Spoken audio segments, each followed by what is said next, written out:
Hey everyone, a very good evening to all of you. आप सभी प्यारे बच्चों का वार्म वेलकम करता हूँ वाईटी एडिटोरियल क्लास में। मेरा नाम है अमन बहल। देखिए, जंग के हालात हैं और इसी पे फर्स्ट एडिटोरियल द हिंदू का आज का लिखा हुआ है। होपफुली आप सभी सेफ होंगे, अच्छे होंगे, भले चंगे होंगे।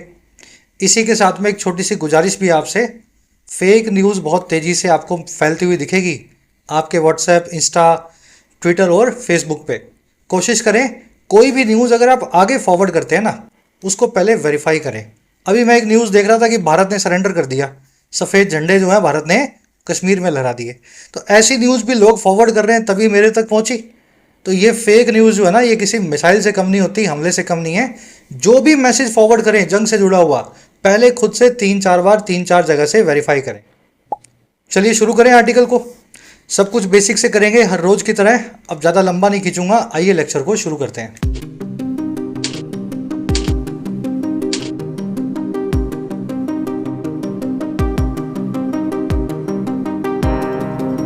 चलिए, कह रहा है स्ट्रोक्स ऑफ जस्टिस।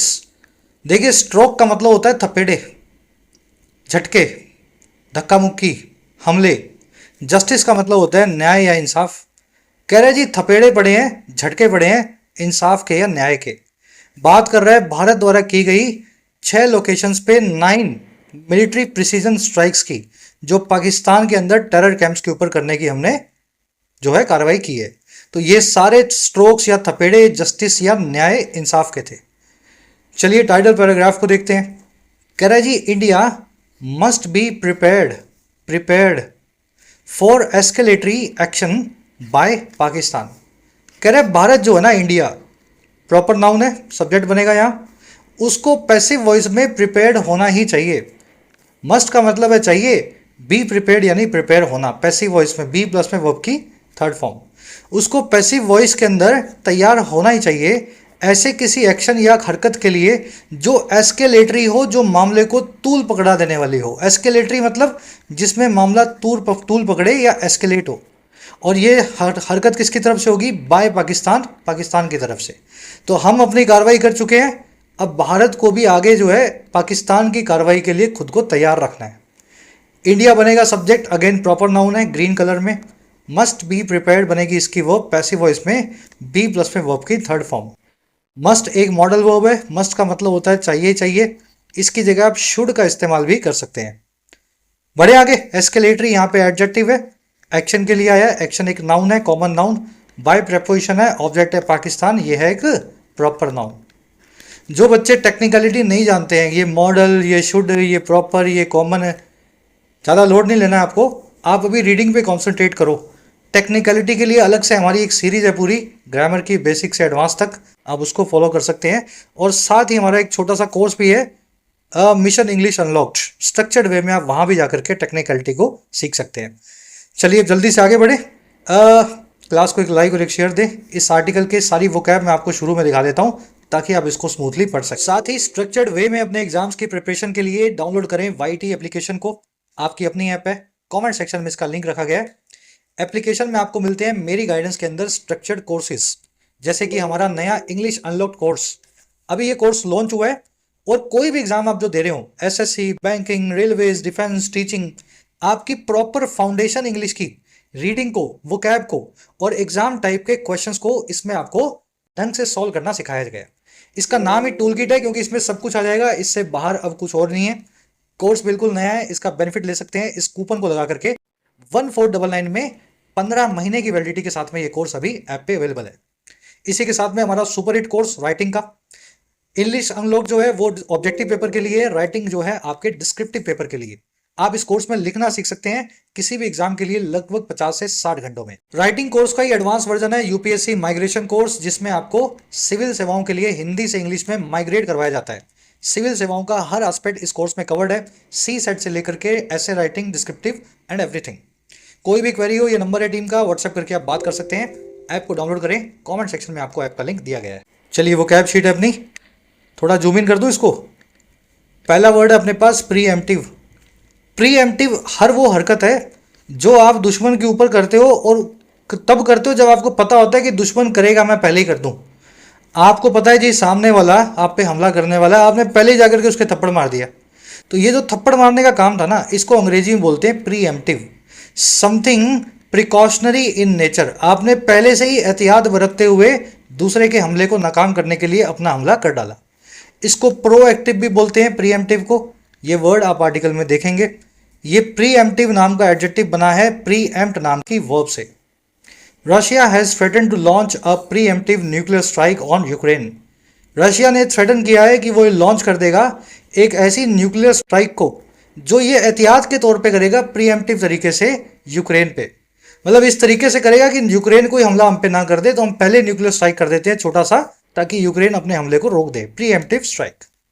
अगला वर्ड है कमेंसुरेट। देखिए मेंसुरेशन आपने पढ़ा होगा मैथमेटिक्स में।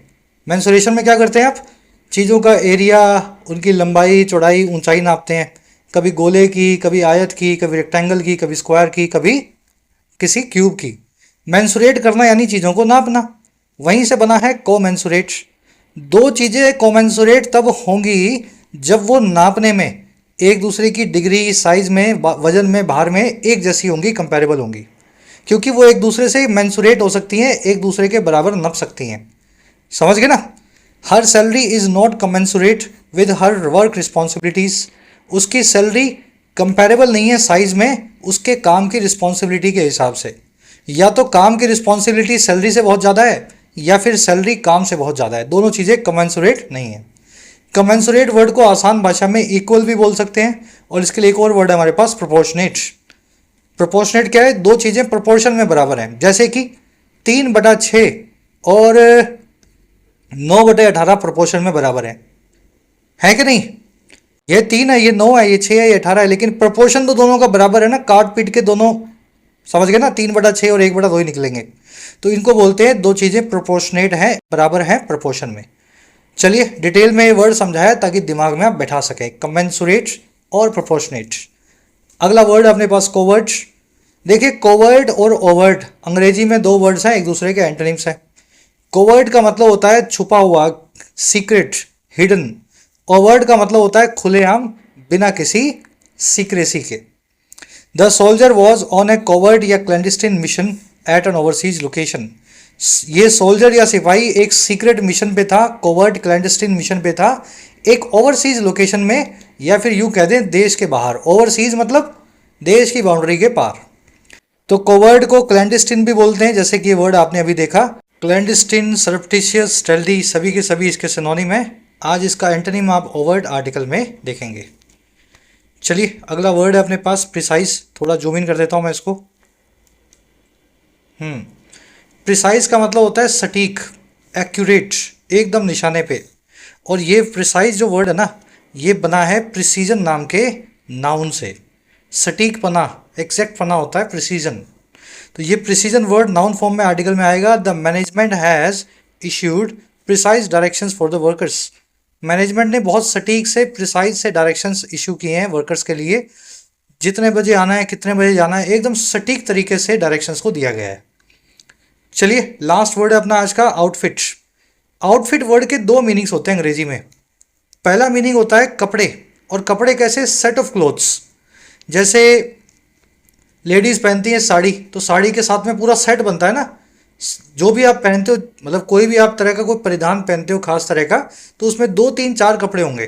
तो ऐसे खास परिधानों को जिसमें 3, 4 कपड़े सेट हो, उनको बोलते हैं आउटफिट। और आउटफिट वर्ड का दूसरा मतलब है एक मिलिट्री यूनिट, चाहे वो किसी देश की हो, सेना की, या फिर जरूर किसी आतंकवादी यूनिट का नाम बात कर रहे हो आप, जैसे अल-कायदा है, तालिबान है, ये भी सब आउटफिट्स हैं। तो आउटफिट वर्ड के दोनों मीनिंग्स अंग्रेजी में बनते हैं।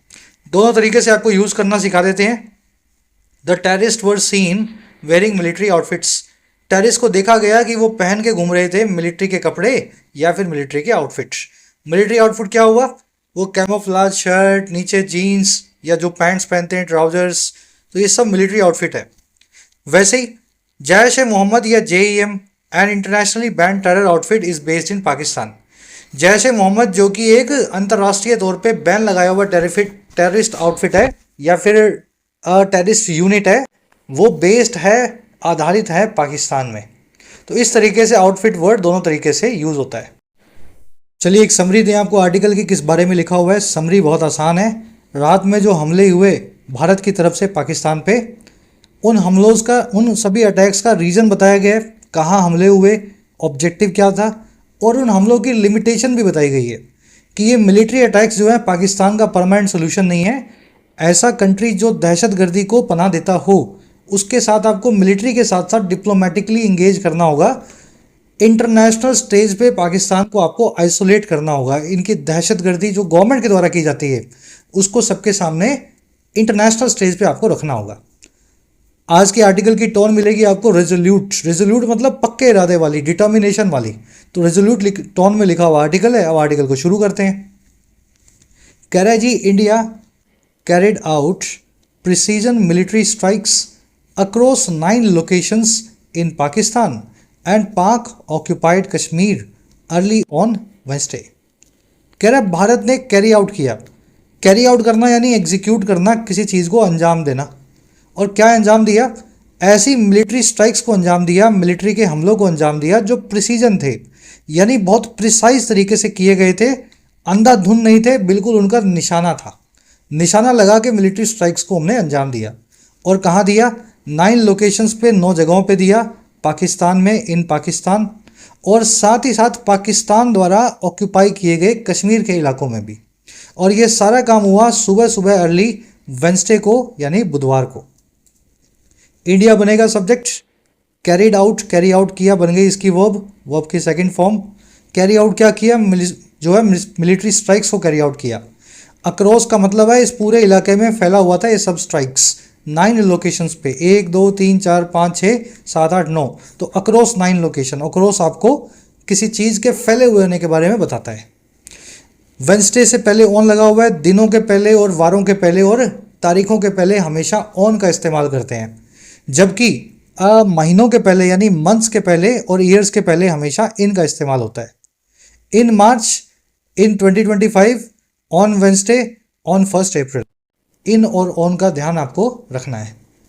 कह रहा है जी, targets included Bahawalpur, the headquarters of Jaish अ Mohammed and Muridke, a nerve centre of the Lashkar ए तैयबा। डैश लगा के बता रहा है, terrorist outfits bred by Pakistan to target India. कह रहा है इन टारगेट्स में, हमारे निशानों में इंक्लूडेड था या शामिल था बहावलपुर नाम का शहर। और ये क्या है? अब देखो, इस कोमा से कोमा के बीच में बताया गया बहावलपुर क्या है।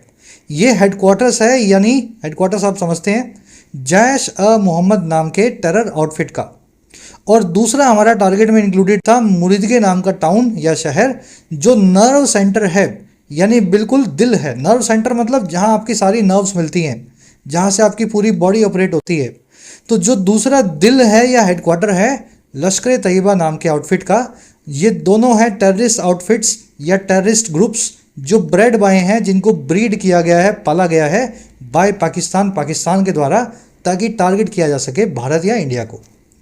तो ये हमारे टारगेट से आम आदमी या किसी की जान हमारा टारगेट नहीं था। हमारा टारगेट था टेरर आउटफिट्स के हेडक्वार्टर्स। तो पहला था भावलपुर में, दूसरा था मुरीदके में। टारगेट्स की वो इंक्लूडेड जैश अ मोहम्मद इन भावलपुर और LET यानी लश्कर तैयबा इन मुरीद के। आउटफिट वर्ड को आप देख चुके हैं। आपके परिधान, आपके कपड़ों को भी आउटफिट बोलते हैं। साथ ही साथ किसी ग्रुप को, किसी टेरर यूनिट को भी आउटफिट बोला जाता है। ब्रेड यहाँ पे वर्ब की थर्ड फॉर्म है। ये खाने वाली ब्रेड नहीं है, वो BREAD होती है, यहाँ ए नहीं लगा हुआ। ये ब्रीड वर्ब की थर्ड फॉर्म है। ब्रीड का मतलब होता है किसी चीज़ को पैदा करना, पालना पोसना। तो ये आउटफिट वो है जिनको पैदा करके पाला पोसा गया है, ब्रेड किया गया है वर्ब की थर्ड फॉर्म लगा के बाय पाकिस्तान। चलिए आगे बढ़ते हैं नेक्स्ट पैराग्राफ पे। इजी है पढ़ने में, ज़्यादा मुश्किल नहीं आएगी आपको। आराम से इसको एक रीडिंग दो, पहले खुद से मीनिंग दिखा लो क्या लिखा हुआ है।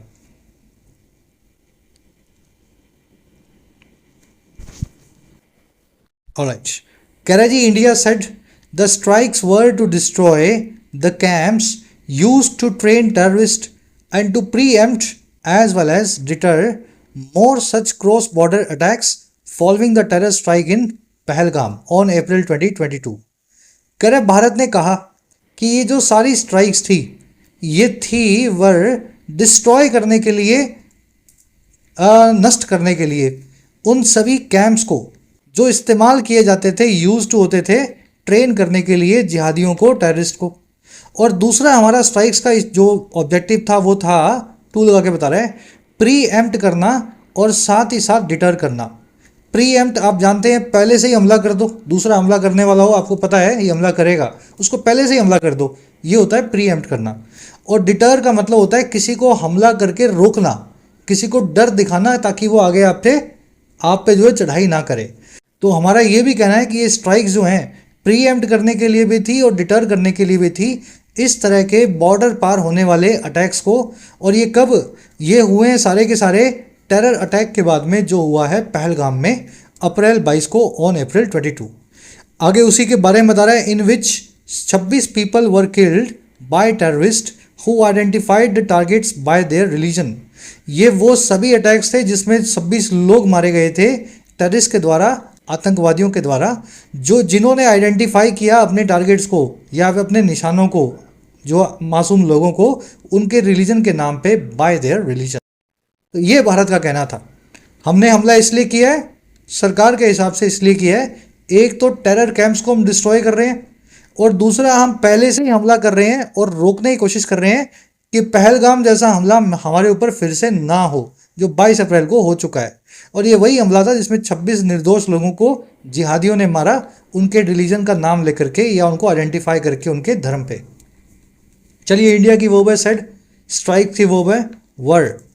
प्रीएम्प्ट करना पहले से आप जान चुके हैं इस वर्ड को। डिटर करना, किसी को डर दिखाना कि वो आगे आपसे बढ़े नहीं, है ना, आप उसको पहले ही बता दो कि मेरे पास ये है, मैं ऐसा कर सकता हूँ, तो ये होता है डिटर करना, रोकना किसी को। आपको बताया था दिनों से पहले, वारों के पहले, डेट्स के पहले ऑन का इस्तेमाल करना है, तो अप्रैल 22 के आगे ऑन लिखा हुआ है। 26 लोगों की वर्ब है वर किल्ड, पैसिव वॉइस में इनको मारा गया। टेररिस्ट यानी जिहादी, ये वो जिहादी थे हु आइडेंटिफाइड, जिन्होंने आइडेंटिफाई किया था अपने टारगेट्स को। Karachi India's military strikes were measured, non escalatory, proportionate and responsible, the government said. कह रहे जी भारत की जो सारी स्ट्राइक्स थी, ये 9 स्ट्राइक्स, ये इस टाइप की थी। पहली तो ये मेजर्ड थी, नपी तुली थी, ज़्यादा नहीं किया हमने, उतना ही किया जो नाप तोल के हमें करना था। दूसरा, ये नॉन एस्केलेटरी थी, हमें एस्केलेशन नहीं करना है। हमने स्ट्राइक किया टेरर आउटफिट्स पे, सरकार के ऊपर, पाकिस्तान के लोगों के ऊपर हमला नहीं किया जानबूझ करके, है ना, तो नॉन एस्केलेटरी स्ट्राइक्स थी। ये बिल्कुल प्रोपोर्शनेट थी, प्रोपोर्शन में बराबर थी, जैसे कि 3/6 और 9/18 होता है। जितना हम पे हमला हुआ हमने उसी प्रोपोर्शन में हमला दिया, और ये बहुत रिस्पॉन्सिबल थी, जिम्मेदारी के साथ की गई थी। ये कह रही है हमारी सरकार, the government set. Military strikes जो है सब्जेक्ट बनेगा, वर्ब बनेगी इसकी वर, गवर्नमेंट सब्जेक्ट बनेगा, वर्ब बनेगी जो है सेट। प्रोपोर्शनेट यानी जो प्रोपोर्शन में बराबर हो, बाकी सब आप देख चुके हैं। मेजर्ड यानी नपातुला। कह रहा है in 2019 India had carried out surgical strikes in Balakot, in KPK या Khyber Pakhtunkhwa in north Pakistan after the Pulwama terrorist attack. कह रहे इससे पहले भी 2019 में भारत कैरी आउट कर चुका था, अंजाम दे चुका था सर्जिकल स्ट्राइक्स को। ये भी हमले ही हैं, अब प्रिसीजन स्ट्राइक है, पहले सर्जिकल स्ट्राइक थी। और ये हुए थे बालाकोट नाम के शहर में, पाकिस्तान के केपीके रीजन के अंदर, ख्वाइबर पख्तूनवा, और ये रीजन है नॉर्थ पाकिस्तान में। और ये कब हुए थे? जब पुलवामा टेररिस्ट अटैक हुआ था उसके बाद हुए थे। क्लियर है मामला? चलिए, ईयर से पहले, वीक से पहले, मंथ से पहले हमेशा इन का इस्तेमाल होगा। इन 2019, इन मार्च, इन अप्रैल, इन द लास्ट वीक, जो भी आप लिखना चाहें। दिनों से पहले ऑन, और जो ड्यूरेशन होती है साल, महीना, वीक, उनसे पहले इन। इंडिया की वर्ब है had carried out, past perfect लगा हुआ है, ये काम पास्ट का भी पास्ट है। चलिए आगे बढ़े, नेक्स्ट पैराग्राफ। रीडिंग देनी है इसको आराम से, पहले खुद से मीनिंग निकालो।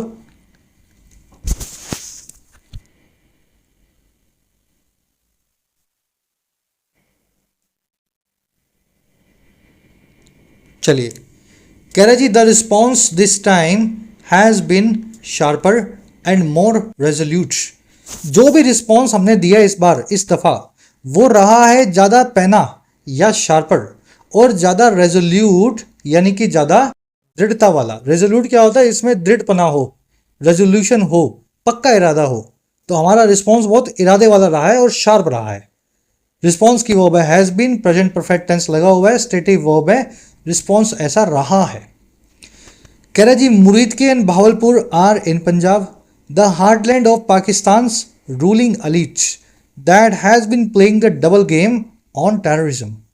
कह रहे ये जो दोनों शहर हैं मुरीदके और भावलपुर, ये दोनों आते हैं पंजाब में, जो कि हार्टलैंड है या सबसे मेन सेंटर है पाकिस्तान की रूल करने वाली एलीट का या वहाँ की इस्टेब्लिशमेंट का, जो वहाँ पे पाकिस्तान में राज करती है।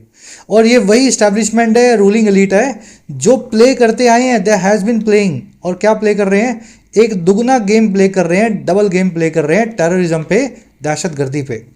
एक तरफ दहशतगर्दी फैलाना कश्मीर में, और दूसरी तरफ जब बलूचिस्तान में दहशतगर्दी हो तो दहशतगर्दी का विक्टिम बन जाना। तो ये डबल गेम जो है ये प्ले करते आ रहे हैं रूलिंग एलीट पंजाब के या पाकिस्तान के। वहीं पे मुरीदके और बहालपुर बसा हुआ है। दोनों शहर हैं मुरीदके बहालपुर, वो इनकी यार हार्टलैंड, यानी एकदम मेन पॉइंट। आपका हार्ट जो है बॉडी का मेन पॉइंट है, तो हार्टलैंड मतलब किसी भी एरिया का सबसे मेन पॉइंट उसका हार्टलैंड। एलीट यानी खानदानी लोग, दैट की वो हैज़ बिन प्लेइंग, दैट आया एलीट के लिए, ठीक है। पर प्रेजेंट परफेक्ट टेंस पीपीसी लगा हुआ है। ये डबल गेम खेलते आ रहे थे, आज भी खेल रहे हैं, तो दे हैज़ बिन प्लेइंग या दैट हैज़ बिन प्लेइंग।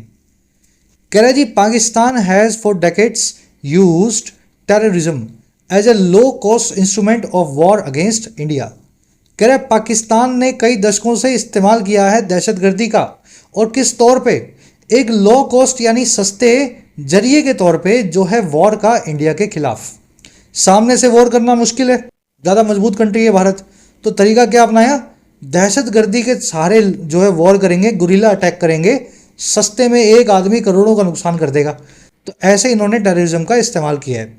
और ये कैसे किया है सारा काम? Under an umbrella of nuclear blackmail.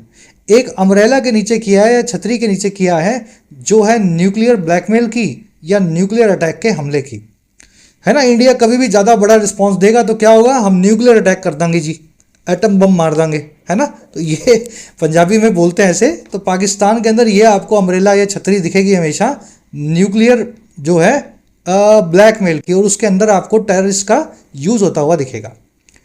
चलिए, पाकिस्तान की वो हैज़ यूज परफेक्ट टेंस का इस्तेमाल हुआ है। ये काम 4 डेकेड से होता है, ठीक है। और कुछ देखने वाला इसमें है नहीं। कह रहे जी India has been trying to figure out an appropriate response to this. और कह रहे भारत हमेशा कोशिश करता आया है, हैज़ बिन ट्राइंग, कि वो फिगर आउट करे, पता लगाए एक सही रिस्पॉन्स का इस पूरी चीज़ के सामने। भारत देखता आया कि कैसे जवाब दें पाकिस्तान को। न्यूक्लियर वेपन से बना हुआ कंट्री है, न्यूक्लियर वेपन पावर्ड है, तो इसको कैसे इससे निपटा जाए टेररिज्म से। चलिए, इंडिया सब्जेक्ट है, हैज़ बिन ट्राइंग इसकी वर्ब है, पीपीसी लगा हुआ है। हम पहले भी सोच रहे थे फिगर आउट कैसे करना, और आज भी सोच रहे हैं। फिगर आउट करना, किसी चीज़ का पता लगाना, इसको वर्कआउट करना भी बोलते हैं। आगे बढ़ने से पहले ग्रामर कॉन्सेप्ट है, आराम से सीखें इसको, बहुत सिंपल है। अंग्रेजी में एक स्ट्रक्चर चलती है, 2 डिग्री ऑफ एडजेक्टिव्स, अगर उनको आपको जोड़ना है किसी कंजंक्शन से, तो आप हमेशा कोशिश करें वो सेम टाइप की हों, सेम टाइप की हों। पॉजिटिव को पॉजिटिव से, कंपैरेटिव को कंपैरेटिव से, और सुपरलेटिव को सुपरलेटिव से। एग्जाम्पल देता हूँ मैं आपको। The idea was better and effective. ये आइडिया बेहतर भी था और असरदार भी था। सुनने में बिल्कुल सही है, आसान सेंटेंस है, बिल्कुल ठीक लग रहा है आपको, है ना। लेकिन इसमें गलती है। गलती ये है जी, बेटर जो है ये है कंपैरेटिव डिग्री, 2 नंबर की डिग्री। इफेक्टिव जो है असरदार, ये है पॉजिटिव डिग्री, 1 नंबर की डिग्री। कंजंक्शन एंड का इस्तेमाल आपने कर दिया, तो इसका मतलब ये है कि ये इफेक्टिव जो है ना, इसको भी आपको 2 नंबर की डिग्री बनाना होगा, या फिर बेटर को 1 नंबर की डिग्री बना दो, या तो लिख दो the idea was good and effective, या फिर लिख दो the idea was better and more effective. दोनों को कंपेरेटिव बना दो या दोनों को पॉजिटिव बना दो, ठीक है। अब क्वेश्चन एग्जाम में आएगा तो किसको क्या करूंगा? देखो, जो पहले लिख दिया उसको सही मान लेना, बाद वाले को सही करते हैं हम ऐसा ही मानते हैं कि जो पहले लिखा होगा अगर वो सही है तो बाद वाले को हम चेंज करेंगे। तो उस केस में मैं यहाँ पे अपनी एरर को मार्क करूंगा। चलो, ये कॉन्सेप्ट आपने सीख लिया। सेकंड नंबर क्वेश्चन आपको खुद से ट्राई देना है। पहले 3rd नंबर देख लो। इसी कॉन्सेप्ट का एक जो है ना, आपको एक ऐसा समझ ले, इसका एक एडवांस वर्जन भी मिलेगा, छोटा सा पार्ट। वो ये है, the plane kept on going high and high. ये प्लेन जो है इसने जारी रखा, कीप ऑन रखा, ये जाता रहा, जारी रखता रहा, ऊपर जाना, हाई जाना। हाई भी कम पॉजिटिव डिग्री है, 1 नंबर की डिग्री, और हाई भी पॉजिटिव डिग्री है। आपके हिसाब से और इस फॉर्मूला के हिसाब से ये सेंटेंस बिल्कुल सही है। लेकिन एक जैसे वर्ड अंग्रेजी में एक जैसे एडजेक्टिव एंड से नहीं जुड़ते। ये हाई एंड हाई जो है, hot and hot, cool and cool, far and far, smart and smart, ऐसे इनको नहीं जोड़ा जा सकता है। जो भी जोड़ रहे हो कंजंक्शन लगा करके, वो डिग्री अगर सेम हो ठीक है, लेकिन वर्ड अलग अलग होना चाहिए। यहाँ पे गुड डिग्री थी, यहाँ पे इफेक्टिव डिग्री थी तो जुड़ गई, पर हाई और हाई नहीं जुड़ेगी, सिवाय कंपैरेटिव डिग्री के केस में। कंपैरेटिव डिग्री में जुड़ जाती है, आप यहाँ पे हायर एंड हायर लिख सकते हो। ठीक है, तो इस फॉर्मूला का एक्सेप्शन बता दिया मैंने आपको। दोनों वर्ड अलग होने चाहिए जब सेम डिग्री से जुड़ रहे हों, लेकिन कंपैरेटिव डिग्री के केस में वो वर्ड सेम भी हो सकते हैं। Higher and higher, smarter and smarter, stronger and stronger, है ना, या फिर मोर एंड मोर, जो भी लिखना चाहो आप। कंपैरेटिव डिग्री में दोनों एक जैसे कंपैरेटिव एडजेक्टिव के वर्ड जुड़ सकते हैं। चलो, पूरा कॉन्सेप्ट एक साथ करवा दिया आपको। ये सेकंड नंबर क्वेश्चन खुद से अटेम्प्ट करना है आपको। देख लेना, सुपरलेटिव डिग्री का इस्तेमाल किया है तो एंड से पहले किसका इस्तेमाल होगा उसी हिसाब से आपको करना है। कमेंट्स में अपने आंसर को डालना। कॉन्सेप्ट में अभी भी कोई कंफ्यूजन हो तो भी कमेंट्स में लिखना, फिर किसी क्लास में डिटेल में आपको करवाएंगे। बढ़े आगे, चलो आ जाओ। नेक्स्ट पैराग्राफ, आराम से इसको पढ़ना है, मीनिंग निकालना है पहले।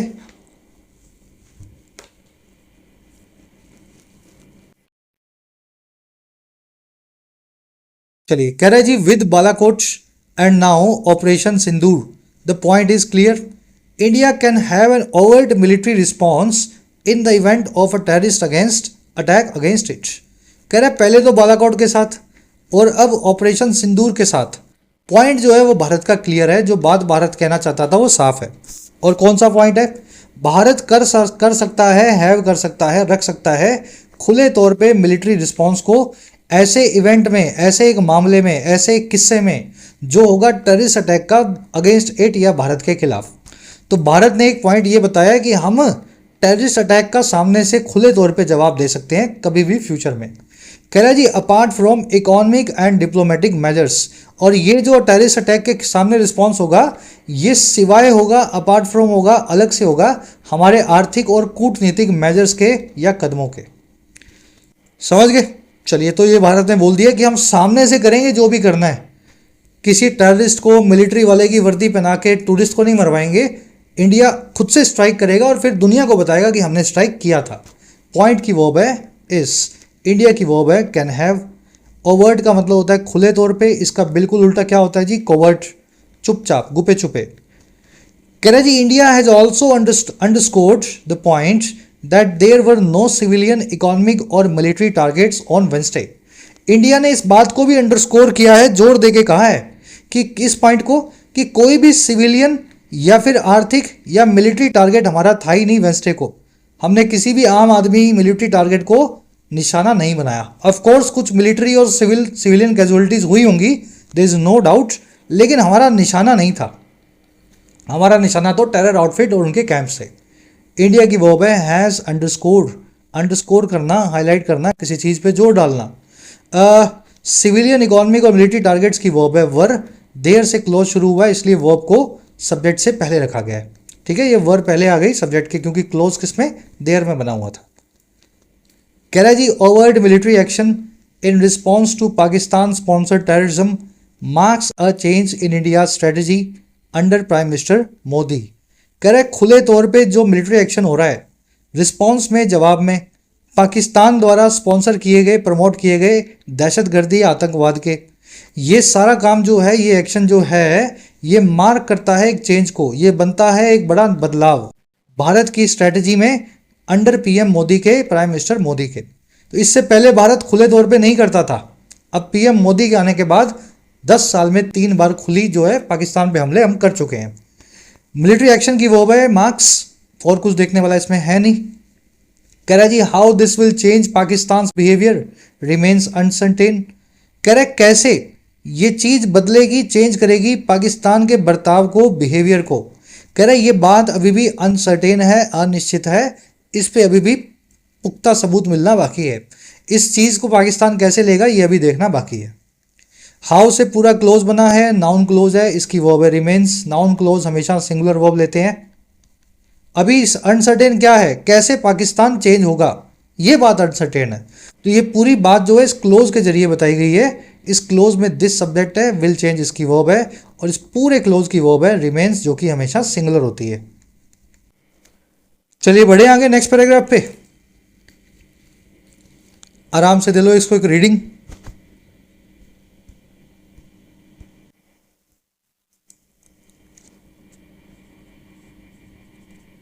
चलिए, कह रहा है जी the strikes destroyed terror bases but that setback may not be long term considering the perennial supply of radicalise youths in Pakistan. कह रहे जो स्ट्राइक्स है ना, इन्होंने डिस्ट्रॉय किया था टेररिस्ट बेसिस को, दहशतगर्दों के बेसिस को, कैंप्स को। कह रहे लेकिन ये जो सेटबैक है, बड़ा सा झटका है, फेलियर है जो पाकिस्तान को मिला, ये लॉन्ग टर्म नहीं हो सकता, ये लंबे वक्त तक नहीं चल सकता। कंसीडर करते हुए, देखते हुए इस हमेशा होने वाली सप्लाई को, कभी ना रुकने वाली पेरिनियल सप्लाई को, जो है रेडिकलाइज्ड या फिर ब्रेन वॉश्ड यूथ की या नौजवानों की पाकिस्तान में। टेरर आउटफिट घरों के बाजू में बने हुए हैं। इसका मतलब क्या है? इसका मतलब ये है हमारे लिए वो टेरर आउटफिट्स हैं, पाकिस्तान के आम आदमी के लिए, शहरी के लिए वो टेरर आउटफिट नहीं है। उनके लिए वो मदरसा है, मस्जिद है, इमाम का घर है। तो यही कह रहा है कि आप कितना भी तोड़ फोड़ लो इनको, ये लॉन्ग टर्म कुछ काम नहीं आएगा, क्योंकि वहाँ पे पाकिस्तान में आपको रेडिकलाइज यूथ मिलेगी, उनकी सप्लाई मिलेगी जो रिलीजन के नाम पे जिहाद करने के लिए तैयार है। स्ट्राइक्स की वर्ब है डिस्ट्रॉयड, सेटबैक की वर्ब है मे नॉट बी, पेरिनियल यानी जो कभी ना रुके, लंबी चलती रहे। रेडिकलाइज आप जानते हैं, जो रेडिकल हो चुकी हो, जो ब्रेन वॉश हो चुकी हो, बहुत ज़्यादा फंडामेंटल हो, धर्म के लिए लड़ने मरने को तैयार हो। कह रहे जी Pakistan has not only raised terrorist who target India but also harboured Osama bin Laden the most wanted terrorist for the west. कह रहे पाक ने ना केवल रेज किया है, पाला पोसा है। रेज करना यानी बच्चों की तरह पालना पोसना। पाकिस्तान ने ना केवल बच्चों की तरह पाला पोसा है दहशतगर्दों को जो टारगेट करते हैं भारत को, बल्कि साथ ही साथ उन्होंने हार्बर भी किया है। हार्बर करना यानी पनाह देना, शेल्टर देना। और किनको किया है? ओसामा बिन लादेन को। ये दुनिया का मोस्ट वांटेड टेररिस्ट था पूरे वेस्ट के अंदर, पूरे पश्चिमी देशों में। और ये तब किया है even while it was claiming to be an ally in the war on terror. ये तब किया जबकि ये क्लेम कर रहे थे पाकिस्तानी कि हम एक अलाय हैं, हम दोस्त हैं वेस्ट के इस वॉर के अंदर जो दहशतगर्दी के खिलाफ है। तो 2001 से 2011 तक ओसामा छुपा रहा, पाकिस्तान में छुपा रहा। 2011 में पाकिस्तान में मिला और वहीं उसको मारा भी गया। तो ये सारा काम तब हुआ जब 2011 तक पाकिस्तान ये कहता रहा हम तो वॉर ऑन टेरर में, दहशतगर्दी में दुनिया के साथ खड़े हैं। और छुपा किसको रहा था? ओसामा बिन लादेन को। पाकिस्तान की वो है has not only raised, who आया है टेररिस्ट के लिए, वो है इनकी टारगेट। बट ऑल्सो के बाद में दूसरी वर्ब है हार्बर्ड। ठीक है, has not only raised but also harboured. Harbour करना, किसी को पनाह देना, शेल्टर देना। नॉट ओनली यानी ना केवल या ना महज, बट ऑल्सो मतलब साथ ही साथ। लादेन के लिए लिखा गया the most wanted terrorist, comma लगा करके, नाउन इन ऑपोजिशन है। मोस्ट वांटेड यानी जिसको सब चाहते हो, जिसको सब पकड़ना चाहते हो। द वेस्ट, अगर द के आगे वेस्ट लिखा हो, डब्ल्यू बढ़ाओ, तो इसका मतलब होता है सभी अमीर और पश्चिमी देश। इट आया पाकिस्तान के लिए, वो इसकी वॉज क्लेमिंग। अलाई होता है दोस्त या फ्रेंड। कह रहा है जी Pakistan character will have to change if it is to behave differently. कह रहा है जी पाकिस्तान का कैरेक्टर ही बदलना होगा, पाकिस्तान को अपने कैरेक्टर को ही चेंज करना होगा अगर ये बिहेव करना चाहता है अलग तरीके से। पाकिस्तान सुधरना चाहता है, पीस चाहता है। कैरेक्टर की वर्ब है विल हैव। इट आया पाकिस्तान के लिए, वर्ब है इसकी हिज। चलिए आगे बढ़ते हैं नेक्स्ट पैराग्राफ पे। लास्ट पैराग्राफ है, आराम से रीडिंग ले लो इसको, फिर अपने सेकंड लास्ट है ये, है ना, फिर अपने क्विज की तरफ बढ़ेंगे। कह रहा जी India has reached out to other countries and world powers must use their considerable leverage to coerce Pakistan to act responsibly. Bharat ने रीच आउट टू किया। रीच आउट टू करना यानी सबके पास जाके अप्रोच करना। तो भारत अपने घर से निकला और अप्रोच किया भारत ने दूसरे कंट्रीज को, और दुनिया की जो पावर्स हैं उनको यूज़ करना चाहिए अपने बहुत सारे कंसीडरेबल लेवरेज को या इन्फ्लुएंस को, ताकि कोवर्स किया जा सके, प्रेशराइज किया जा सके पाकिस्तान को कि वो रिस्पॉन्सिबली एक्ट करे, दहशतगर्दी को बंद करे। इंडिया की वर्ब है has reach out to. World powers की वर्ब है मस्ट यूज़। लेवरेज का मतलब होता है आपका इन्फ्लुएंस, आपका रुतबा, उनको अपना रुतबा इस्तेमाल करना चाहिए पाकिस्तान पे।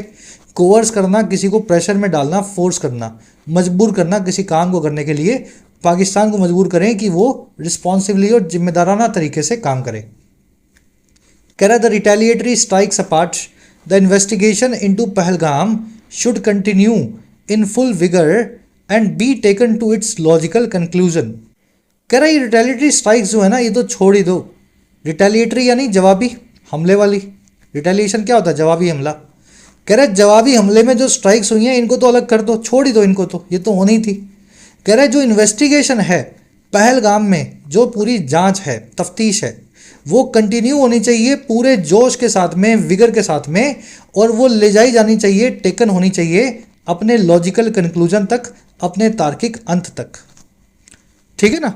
तो ये अगर हमने स्ट्राइक्स कर भी दी है ना, तो इसका मतलब ये नहीं है कि पहलगाम की इन्वेस्टिगेशन बंद हो गई, हमारा बदला पूरा हो गया। बदला क्या होता है? सिविलियन का बदला सिविलियन से थोड़ा ना लिया हमने भाई, हमने तो पाकिस्तान के टेरर कैंप्स पे हमला करने की कोशिश की है, तो ये कोई बदला नहीं है। ये हमें तो इस इन्वेस्टिगेशन को लॉजिकली ख़त्म करना है, और एक एक उस आदमी को हमें दुनिया के सामने लाना है जो इस टेरर अटैक में पहलगाम में शामिल था। इन्वेस्टिगेशन की वर्ब है शुड कंटिन्यू। विगर का मतलब होता है जोश, enthusiasm, energy. Investigation should continue and investigation should be taken. Should यहाँ भी लगा हुआ है दूसरी वर्ब के पहले। कह रहा India should also watch out for escalatory moves by Pakistan and be prepare to respond militarily and diplomatically. कह रहे जी भारत को साथ ही वॉच आउट फॉर करना चाहिए। वॉच आउट फॉर करना यानी एकदम तैयार रहना, एकदम निगरानी करना, केयरफुल होकर के। तो भारत को साथ ही साथ केयरफुल होकर के देखना चाहिए, निगरानी करना चाहिए एस्केलेटरी मूव्स पे, मामले को तूल पकड़ाने वाले कदमों पे जो पाकिस्तान की तरफ से होते हैं। और भारत को प्रिपेयर्ड होना चाहिए, तैयार होना चाहिए कि हम जवाब दे सकें मिलिट्री के हिसाब से भी और डिप्लोमेटिकली, कूटनीति के हिसाब से भी पाकिस्तान। चलिए, इंडिया की दो वर्ब्स हैं, पहली है शुड वॉच आउट और दूसरी है शुड बी प्रिपेयर्ड। ठीक है, चलिए simple article, simple sentences, last paragraph है, फटाफट इसको रीडिंग दे लो।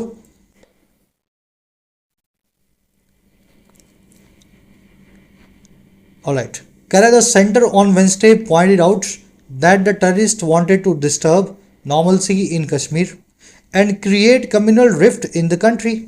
कह रहा है सेंटर ने इसी बुधवार को, वेंसडे को, पॉइंट आउट किया, इशारा किया इस बात पे, दैट वो ये कि ये टेररिस्ट जो थे ये चाहते थे डिस्टर्ब करें नॉर्मलसी को या सामान्य हालातों को कश्मीर में। भाई कश्मीर में कश्मीरी कभी ये काम नहीं करेगा जिसका घर चलता हो टूरिज्म के सहारे। ये तो पीओके से या पाकिस्तान से स्पॉन्सर्ड कोई आदमी ही कश्मीर में सामान्य हालातों को, आम कश्मीरी की आम जिंदगी को डिस्टर्ब करने के लिए कर सकता है। तो ये बात भी सेंटर ने वेंसडे को पॉइंट आउट की। कह रहा है जी और क्यों करेगा ये कोई आदमी ये काम? एक तो चाहता था जो डिस्टर्ब करना, wanted to disturb normalcy in Kashmir, और दूसरा चाहता था क्रिएट कम्युनल रिफ्ट, क्रिएट कर दे वो सांप्रदायिक एक खाई को, रिफ्ट को या एक डिवीजन को भारत में, हिंदू मुस्लिम आपस में लड़े, इसलिए हमला किया गया है। सेंटर की वर्ब है पॉइंटेड आउट, ऑन वेंसडे बुधवार को ये काम हुआ है।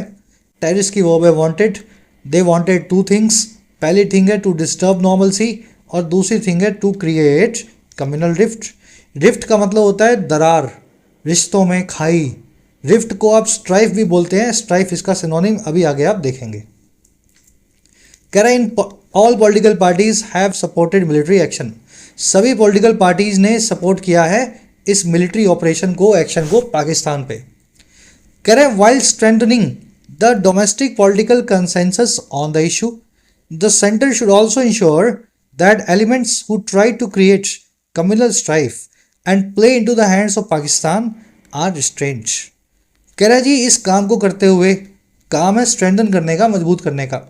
कह रहा है मजबूत बनाते हुए हमारे डोमेस्टिक यानी घर के पॉलिटिकल कंसेंसस को, सियासी सहमति को, इस पूरे मामले पे। कह रहा है ये काम तो करना ही है, इसको करते हुए सेंटर को साथ साथ ये भी इंश्योर करना पड़ेगा, सरकार को इस चीज़ को पक्का करना होगा कि ये ऐसे एलिमेंट या ऐसे तत्व जो कोशिश करते हैं, ट्राई करते हैं क्रिएट करने की सांप्रदायिक दरार को देश में, या फिर जो प्ले इनटू हैंड्स करते हैं, हाथों में खेलते हैं कठपुतली की तरह पाकिस्तान के, ये सारे एलिमेंट्स जो है ना, इनको भी रिस्ट्रेन किया जाए, कंट्रोल किया जाए, नकेल कसी जाए।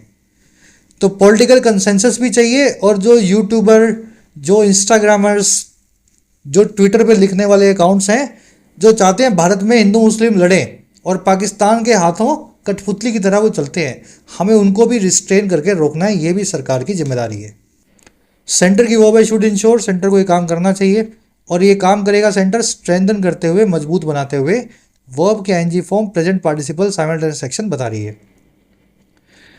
एलिमेंट्स की वर्ब है आर, हु आया है एलिमेंट्स के लिए, वर्ब है इसकी ट्राई। कह रहे जी any missteps will carry a great risk, कोई भी गलत स्टेप जो है अगर हमने चला वो एक ग्रेट रिस्क को कैरी करता है, बहुत बड़े जोखिम को है ना अपने साथ लेकर के आता है। चलिए मिस स्टेप्स की वो विल कैरी। क्लास को ही रैप अप करेंगे। अभी जब ये क्लास बना रहा हूँ तो और न्यूज़ आ रही है तरह तरह की, है ना। जो है लाहौर में बॉम्बिंग हुई, इनफैक्ट जहाँ मैं रहता हूँ अहमदाबाद में, यहाँ भी रात को पाकिस्तान की तरफ से अटैक्स हुए। तो एक इवॉल्विंग सिचुएशन है, कल का आर्टिकल भी शायद इसी पे बेस्ड होगा। बस आपसे इतनी गुजारिश है, सेफ रहें, ज़्यादा ट्रैवल नहीं करें अंदर बाहर अगर बॉर्डर के इलाके में है तो। और हाँ, न्यूज़ की तरफ खास ध्यान देना, गलत न्यूज़ को आपको आगे नहीं फैलाना है, खुद से पहले वेरीफाई कर लो, फिर सही लगे तो फैलाओ।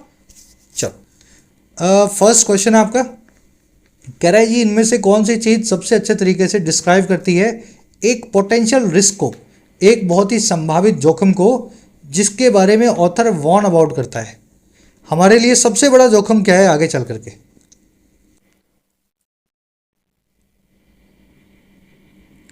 देखिए हमारा जोखिम ये नहीं है कि भारत एग्रेसिव हो जाएगा, भारत एग्रेसिव नहीं हो सकता। हम तो जवाब देने वाली कंट्री में से हैं, गुट निरपेक्ष रहे हैं नेहरू के टाइम से।